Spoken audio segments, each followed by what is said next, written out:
ছেলে দেখ মেয়ে দেখ, সন্তান হওয়ার সাথে সাথেই ছেলের কানে বা মেয়ের কানে আজান দিতে হবে। কে দিতে হবে?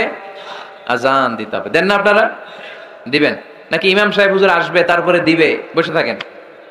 খতিব সাহেব হুজুর না আসলে তার আজান দেওয়া যাবে না, বড় হুজুর না আসলে তার দেওয়া যাবে না, এরকম না। মুসনাদে আহমদ ইবনে হাম্বলের হাদিস, ফাতেমা রাদিয়াল্লাহু তাআলা আনহার প্রথম সন্তান ইমাম হাসান রাদিয়াল্লাহু তাআলা আনহু, আল্লাহ রাসূলের নাতি ইমাম হাসান যখন জন্মগ্রহণ করলো, বিশ্বনবী নিজে এসে হাসানকে কোলে নিয়ে হাসানের কানের সামনে আজান দিয়েছেন। আযানা রাসূলুল্লাহি সাল্লাল্লাহু আলাইহি ওয়াসাল্লাম আলা উযুনাইল হাসান হিনামা ওয়ালাদাতহু ফাতিমাতু বিসসালাহ। বিশ্বনবী নিজে আজান দিয়েছেন। আজান দিতে পারেন আপনারা? পারেন না সবাই?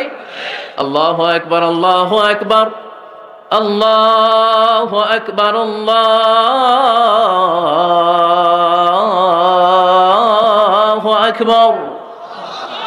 পারেন না আজান দিতে? নিজের ছেলের কানের সামনে নিজে আজান দিবেন। যদি নানা হয়ে থাকেন, নানা নাতির কানের সামনে যে নানাই আজান দিবেন, চাচা যে ভাতিজার কানে আজান দিবেন। আজানের জন্য বসে থাকা লাগবে? আমরা প্রত্যেকে আজান পারি কি পারি না? তো কেন আজান দিব বাচ্চার কানে? দুইটা সিগনিফিকেন্স। নাম্বার ওয়ান, যদিও বাচ্চার আমল নামা শুরু হয় নাই, জাস্ট নিউ বর্ন বেবি, এইমাত্র জন্মগ্রহণ করলো, কিন্তু পৃথিবীতে আসার সাথে সাথেই আল্লাহ বলে ওর কানের সামনে আমার তাকবীর দিয়ে ইসলামটা ওর কানের ভিতরে ঢুকায় দাও, ঢুকায় দাও। শুরু থেকেই তাকবীর দিয়ে ইসলামের পরিচয় ওর কানের সামনে দিয়ে দাও। This is the significance number one.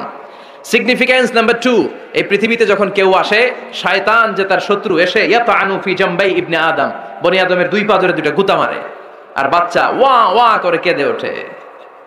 বনি আদম পৃথিবীতে আসার সাথে সাথে শয়তান গুতা মারে আর জানান দেয়, তোদের কারণে আমি জাহান্নামী, তোরে সারা জীবন এমন ওয়াসওয়াসা আমি দিতে থাকবো, তোদেরকে জাহান্নামী বানানোর আগ পর্যন্ত আমি ক্ষান্ত হব না। আমি যে দুনিয়াতে ওয়াসওয়াসার জন্য এসেছি, আমার উপস্থিতি, আমার অস্তিত্ব আমি জানান দিলাম। গুতা মারে। তো শয়তানে করবে শয়তানের কাজ, আমরা করব আমাদের কাজ, ঠিক কিনা? শয়তান মারবে গুতো, আর আমরা কি দিব? চিল্লায় বলতে হবে কি দিব? মনে থাকবে, ভুলে যাবেন না তো আবার।